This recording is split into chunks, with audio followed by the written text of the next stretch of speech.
I would like to see them do a little bit more of is get Dak back on the move. Get him back on the move. It wasn't his leg that got hurt. It's his hand. And if we go back to week 1, I don't think there was enough design rollouts. I don't think there was enough play action. We ran play action, I think, 4 or 5 times. And obviously, as you guys know, Devin White brought out, hey, we knew what they were going to do, and you could see it on film. They didn't even respect the play action. But different story now, because the Cowboys are running the ball at a higher clip and in a more consistent high clip than they were clearly in week 1. There's only one game to go off of, but clearly in week 1. They're 9th in the NFL right now in rushing attempts over the last 3 games. I feel like if they continue that, you should feed off of that with some play action rollouts. And another thing that I think went missing a little bit during Rush's time in the offense was the off-script plays that we are accustomed to seeing Dak Prescott make, right? A lot of those can lead to big plays. Some of them can lead to just first downs or running or whatever. I'm not saying we need to see Dak scramble and run a bunch, although when he was scrambling, he also made plays.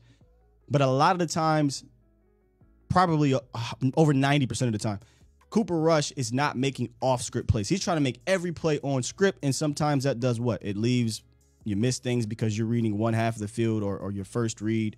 Again, I saw somebody on Twitter, again, keep saying he reads the field better. You ain't watching my show. Because if you do, you understand what they're doing with Cooper Rush when he's in the game. But the off-script plays were a big factor last year. The rollouts, the scrambles, it was a big factor. And it's been a big factor in Dak Prescott's career, period.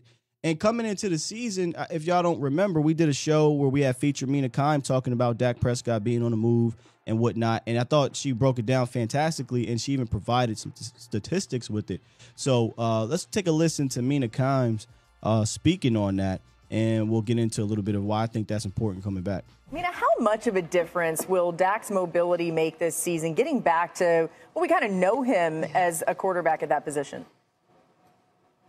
Well, it's huge, Laura. I mean, Dak is not a dual threat quarterback in the sense you're not going to lean heavily on the designed runs, but he is mobile, and at his best, the threat of him scrambling, throwing on the move is a big part of what's made this Cowboys offense so dangerous when he's healthy. And last season, when he did get hurt, I think it's a big part of the reason why that offense struggled after week 6. You know, before then, on designed rollouts and scrambles, Dak was one of the best quarterbacks in the NFL.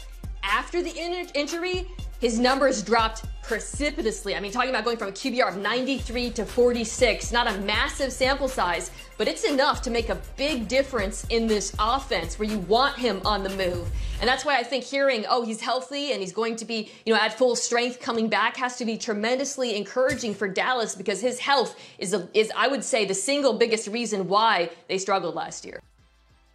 Good stuff from Mina, as always.